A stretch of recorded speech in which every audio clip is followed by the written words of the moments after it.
Alors voilà, pendant que mon rabot sèche,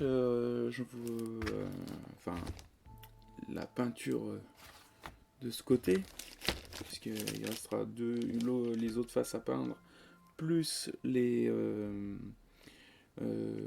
potentiellement une deuxième couche, on verra, suivant le résultat. Je vais vous montrer un rabot que j'ai reçu pendant que j'étais en train de peindre.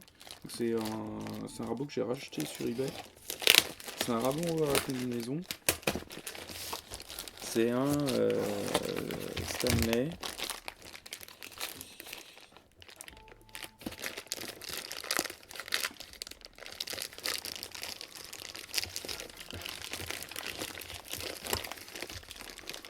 Alors, c'est pas le Stanley 45. J'en ai pas trouvé. Éventuellement, c'est quelque chose que j'envisage d'acheter. Et c'est un Stanley 50. Euh, qui a une version simplifiée du 45, voire du 55, qui permet pas de faire toutes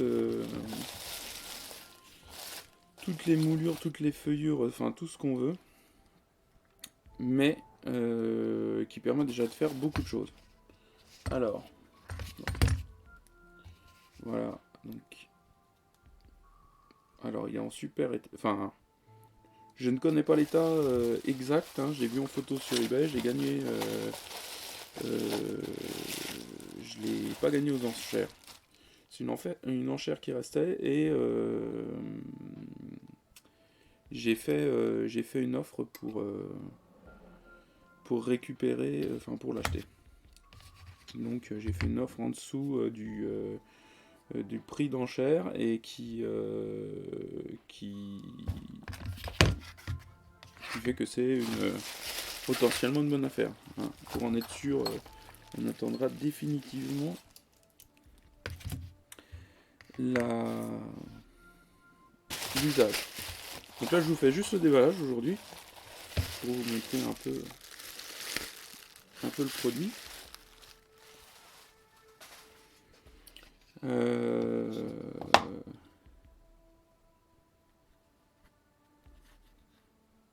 donc voilà. Donc, qu'est-ce qui est compliqué sur un rabot à combinaison? Il y a deux choses.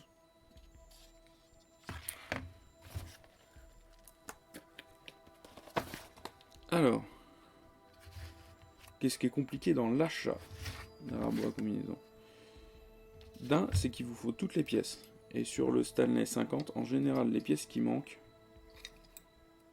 c'est ça, celle-ci, là, qui est, qui est faite pour évacuer les copeaux. Donc, sans doute dans la conception, Stanley avait remarqué que c'était pas leur système d'évacuation n'était pas d'une efficacité extraordinaire. Et du coup, ils ont rajouté cette pièce sur les, sur les versions, pas les premières versions, les versions postérieures à la sortie du rabot. Il peut manquer aussi cette pièce, là c'est assez courant, qui est une pièce pour conserver, si j'ai bien compris, de la rigidité, enfin que la lame soit bien plaquée, donc qu'elle soit pas vrillée, qu'il n'y ait pas de décalage. Donc voilà, pardon, cette pièce-là. Donc en général, ces deux pièces-là, là, celle-ci et celle-ci, sont manquantes. Donc voilà.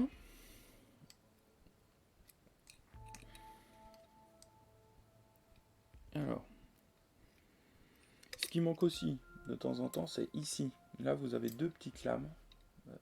Là, voilà. Là, vous avez deux vis, et sous ces vis, il y a deux petites lames. Il y a deux petites lames qui servent à...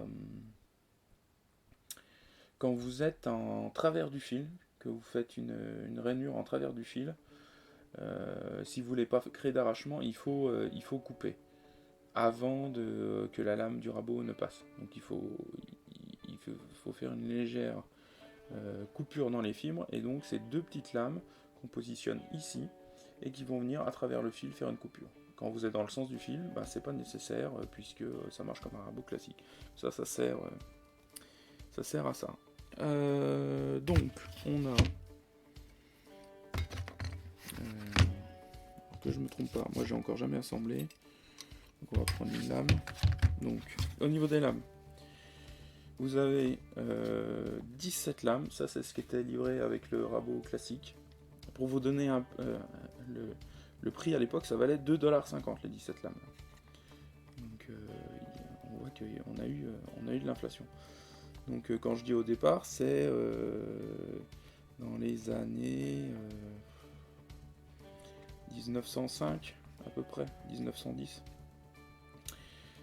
Donc on a des lames pour faire des rainures de type dado ou rabette, des lames droites.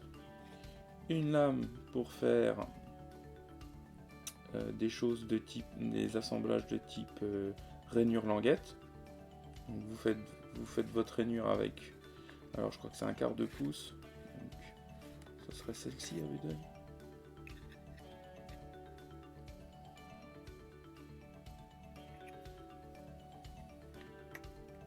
Vous faites votre rainure avec cette lame. Et dans votre autre morceau de bois, vous prenez cette lame pour faire votre languette. Donc rainure en languette. Et ça c'est pour, alors j'ai pas le mot, je sais que c'est des bending blades en anglais. En français je connais pas la traduction exacte. Donc, et là toutes les lames sont coupantes. Donc ça vous permet de faire des petites moulures sympas rapidement. Alors ce qui change par rapport au Stanley 45, c'est que vous n'avez pas toutes les lames de type qu'on peut retrouver sur les bouvets par exemple. Vous n'avez pas ça. Vous avez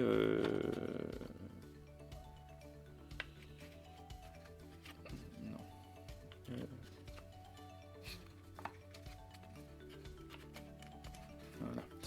Vous avez vous n'avez pas les lames rondes à tête ronde pour faire des moulures classiques. Donc voilà. Alors, on va essayer de le monter. Je vais le monter sans lame dans un premier temps.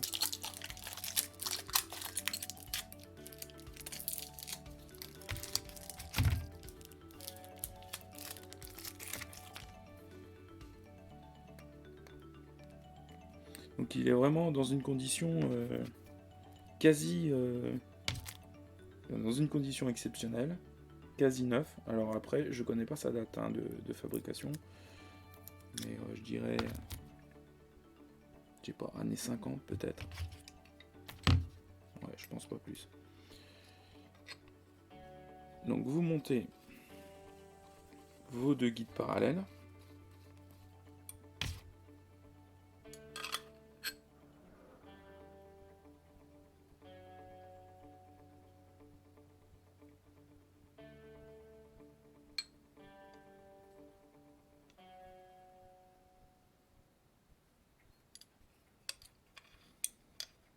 Non, je pense que c'est ça qui n'est pas à sa place.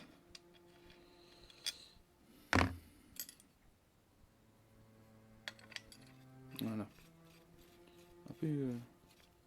Un petit peu peur là. Donc voilà.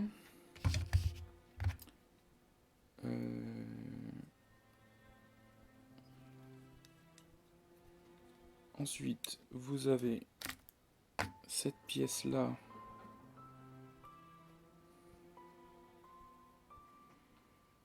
qui va venir à l'opposé.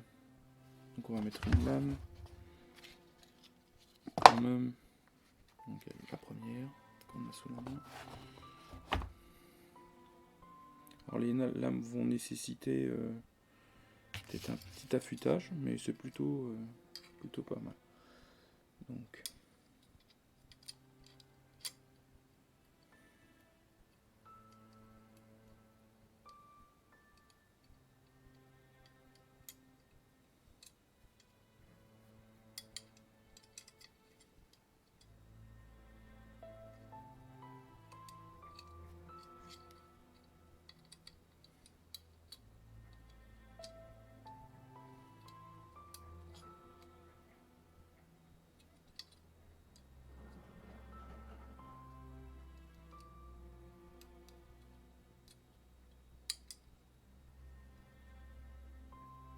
Voilà. Donc là, vous avez un système de crémaillère, ce qui fait que les lames sont spécifiques pour ce modèle-là.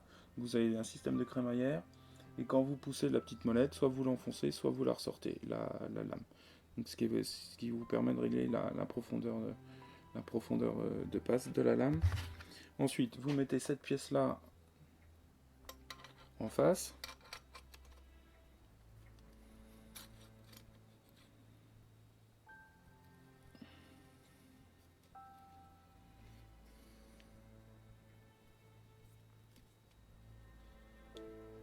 Voilà.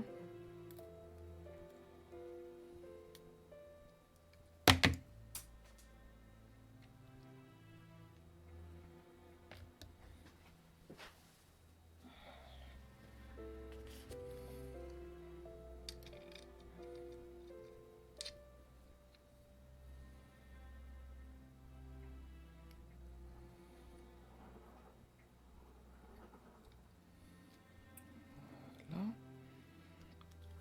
Et ensuite, vous mettez votre guide parallèle. Alors là, ici, le blocage.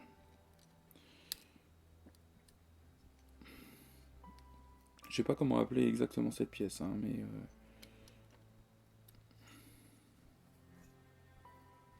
donc le papillon de l'autre côté.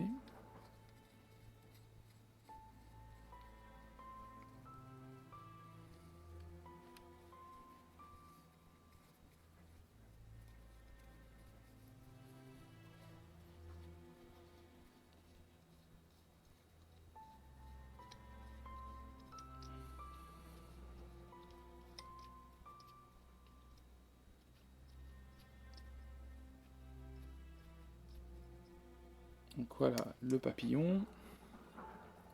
Ici on bloque. Alors.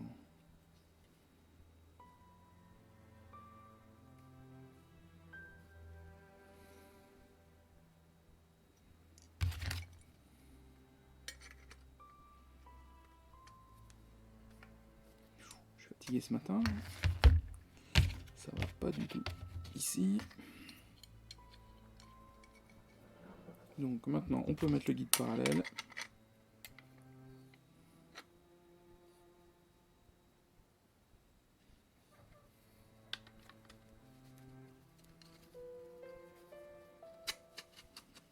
Voilà. Et donc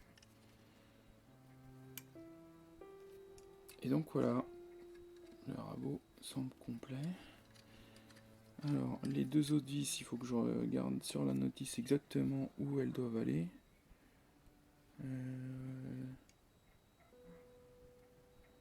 Alors oui, ça. Non. Voilà. Alors cette vis là, je pense.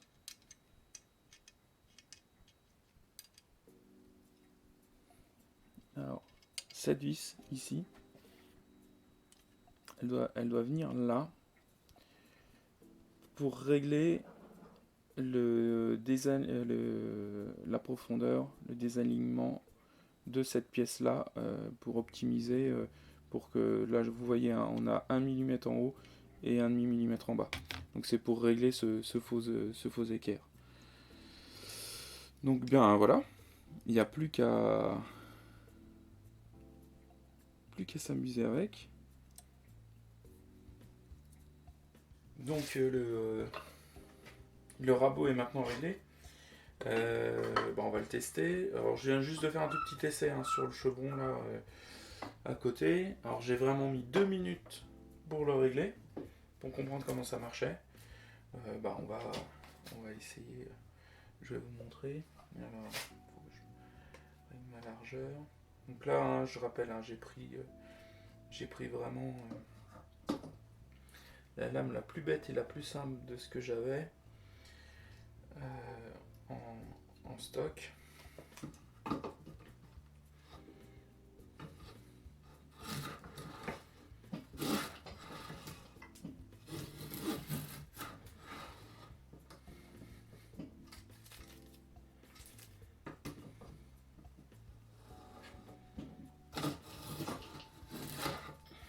Alors, je sais pas si le bout de bois décochit.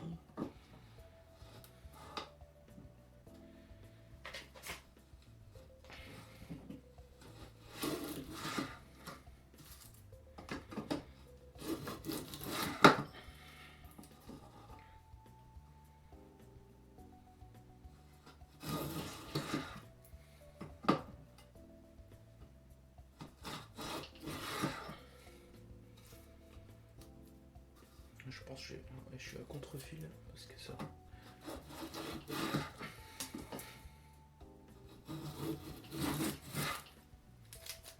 Voilà, on enlève des bons gros copeaux sur toute la largeur. Et puis notre rainure elle descend tout doucement elle descend.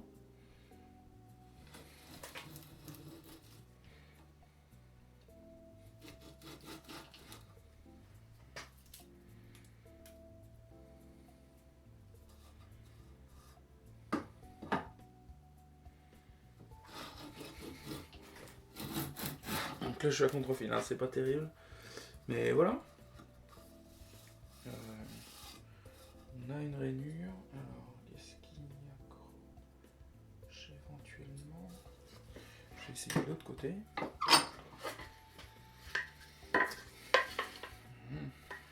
Je vais pas faire sur la totalité parce qu'il y a un nœud qui fait que c'est pour ça que c'est une chute de bois.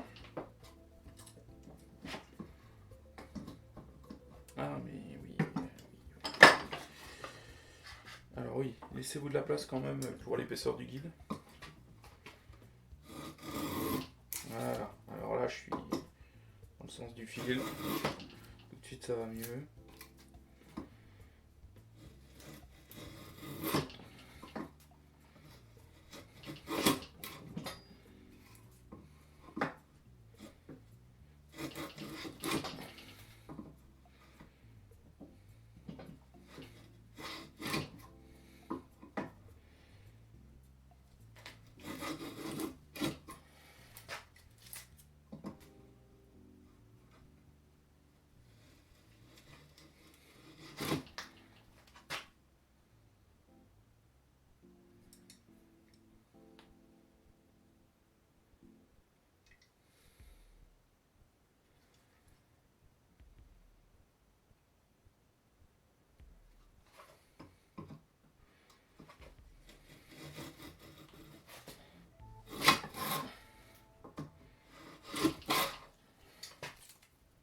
Comme le nœud il passe. Donc ben voilà, ça fait des.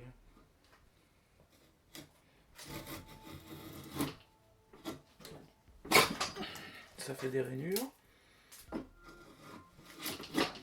Est-ce que c'est parfait pour le moment? Pas encore. Mais ça c'est l'utilisateur, pas le. Voilà, hein, je viens de faire une rainure là. On peut déjà lui mettre une languette dans cette rainure, ça pose pas de soucis. Voilà.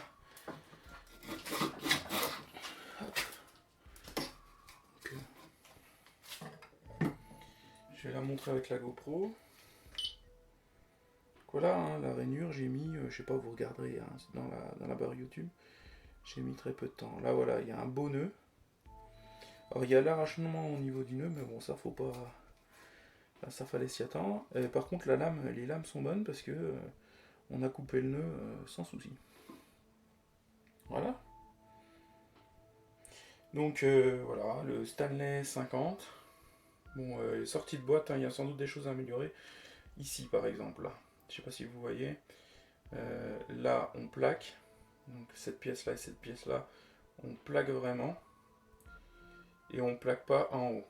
Alors je sais pas si c'est normal, ou pas. À voir. À voir. À voir. Voilà. Donc à bientôt. Donc celui-là, il va pas nécessiter de restauration. Hein. Il est pas mal. Juste deux, trois petites bricoles. Bon, en tout cas, moi je vous dis à bientôt. Et puis, merci de nous suivre.